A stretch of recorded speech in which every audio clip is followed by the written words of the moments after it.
দেখো রোহিত, মাত্র কয়েকদিনের পরিচয় আমরা দুজন দুজনের কত কাছে এসে গেছি। সবই কেমন স্বপ্ন মনে হয়। স্বপ্ন যে সত্যি হয় সে কথা আজ আমার বিশ্বাস হচ্ছে। সত্যি দেখো না, আমরা দুজন দুজনকে তেমন ভাবে চিনি না, জানি না, অথচ এখন মনে হচ্ছে যে তোমাকে ছাড়া আমি বাঁচবো না। এরই নাম ভালোবাসা। ম্যাডাম, কখনো কখনো কাউকে দেখলে মনে হয় না যে ভগবান যেন তাকে তার জন্যই পাঠিয়েছেন। যেমন তোমার ইউরোপের বদলে সিঙ্গাপুরে পড়তে আসা আমার জন্য। ঠিক তেমনই তুমি সিঙ্গাপুরে এসছো আমার সঙ্গে দেখা করতে। নো নো সরি ম্যাডাম, আমি কিন্তু কোথা থেকে আপনার সঙ্গে দেখা করতে আসিনি। ইনফ্যাক্ট আমি 5 বছর বয়স থেকেই ওয়েট করছি এখানে আপনার জন্য। তার মানে যখন আমার 5 বছর বয়স তখন বাবা ব্যবসার কাজে ইউরোপে যান, সঙ্গে মাও ছিলেন। প্লেন দুর্ঘটনায় দুজনেই মারা যান। ব্যাস তখন থেকেই বিদেশে আমি একা, আত্মীয় বন্ধু বলে কেউ নেই। Very sad. তুমি ওদের নিশ্চয়ই ভীষণ মিস করো। খুব মিস করি, কিন্তু রাতের তারাদের দিকে তাকিয়ে মনে হয় তারা যেন দূর থেকে আমার আশীর্বাদ করছেন, ভালোবাসছেন। মানে আমার মা সবসময় বলতেন, যারা ভালো মানুষ তাদের ভগবান তারা করে দেয় এই পৃথিবীকে আলো দেখানোর জন্য। আমার বাবা মা খুব ভালো ছিলেন। আমার মা বাবাও ভীষণ ভালো। আর কে কে আছেন তোমার? সবাই আছে জানো, মা বাবা ছাড়াও কাকা কাকিমা, দাদা বৌদি, ভাই বোন, পিসি, সবাই। ওরা আমায় ভীষণ ভালোবাসে। I am the darling of the family. Really? Really. আমার বাবা মা এত ভালোবাসেন যে সামান্য সর্দি কাশিতে রাত্রিবেলা ঘুমোন না। এত ভালোবাসেন যে কি বলবো। আমিও তোমাকে ভীষণ ভালোবাসি মিনা। বিলিভ মি, তোমাকে ছাড়া আমি বাঁচবো না। কিন্তু আমার পড়া শেষ হলেই তো আমাকে চলে যেতে হবে।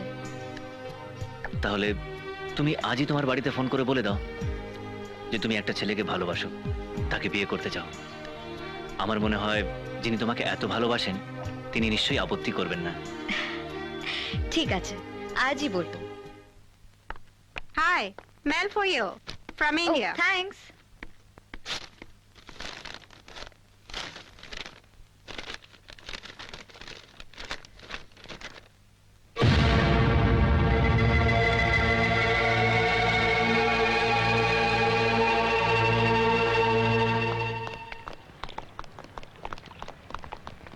মিনা, হাই।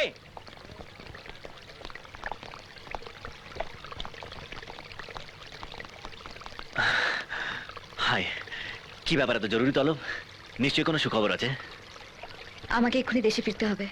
দেশে? কেন? বাড়ি থেকে চিঠি এসছে। ফোন করে কিছু বলার আগেই বাড়ি থেকে এই চিঠিটা পেলাম। বাবা আমার বিয়ে ঠিক করেছেন।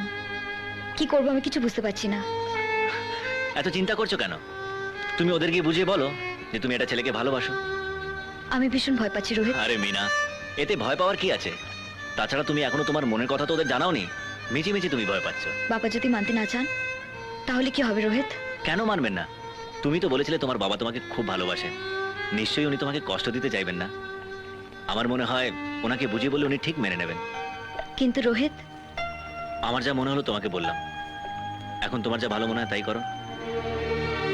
শুধু একটা কথা বলি মিনা, তোমাকে ছাড়া আমি বাঁচবো না। আমিও তোমায় ছাড়া বাঁচবো না রোহিত।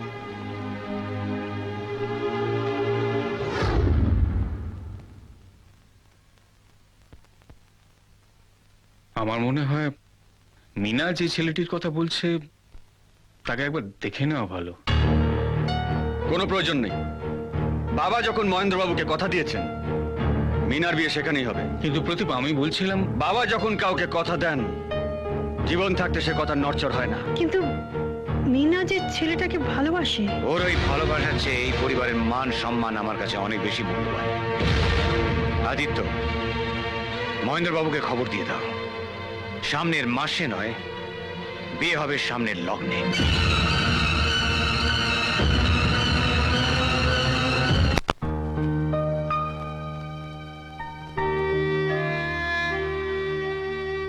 বাবা, রোহিতকে ছাড়া আমি বাঁচতে পারবো না। তাই এই কঠিন সিদ্ধান্ত আমাকে নিতেই হলো। তোমাদের মনে দুঃখ দিতে আমি চাই না। কিন্তু আজ আমি নিরুপায় হয়ে বাড়ি ছেড়ে চললাম। পারলে আমায় ক্ষমা করো, ইতি মিনা। আজ থেকে মনে করব মিনা নামে এই বাড়িতে আমাদের কোনো মেয়ে ছিল না। ওর নামও যেন কেউ উচ্চারণ না করে।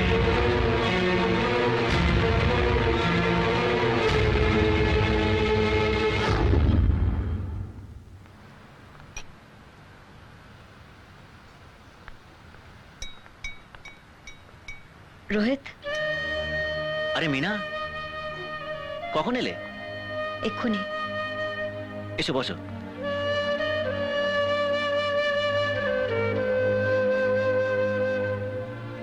বাড়িতে সব কথা বলেছো? হ্যাঁ বলেছি। সবাই রাজি তো? না, না? তাহলে তুমি আমি বাড়ি ছেড়ে চলে এসেছি রোহিত। হোয়াট? তাছাড়া আমার অন্য কোনো উপায় ছিল না রোহিত। যে বিয়ে 2 মাস পরে হওয়ার কথা ছিল, তোমার কথা বলাতেই বাবা 2 দিন পরেই বিয়ে ঠিক করেছেন।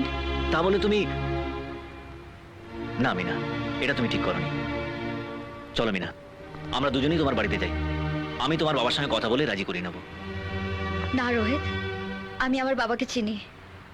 কোনো কিছুতে না বললে হ্যাঁ করানোর ক্ষমতা কারণ নেই। তাই আজ সব সম্পর্ক চুকিয়ে পালিয়ে আসতে আমি বাধ্য হয়েছি। সম্পর্ক অত সহজে যায় না মিনা। তুমি এইভাবে ওদের দুঃখ দিয়ে চলে এসে ঠিক করনি। চলো বাড়ি ফিরে চলো। না রোহিত, ফিরে যেতে আমি পারবো না। তবুও তুমি যদি আমায় ফিরিয়ে দিতে চাও, তাহলে আমার কাছে একটা পথই বাকি না থাকলো। মিনা, ও কথা বলতে নেই। মিনা, আমি তোমাকে কোনো মতেই হারাতে চাই না। I love you Mina, I love you.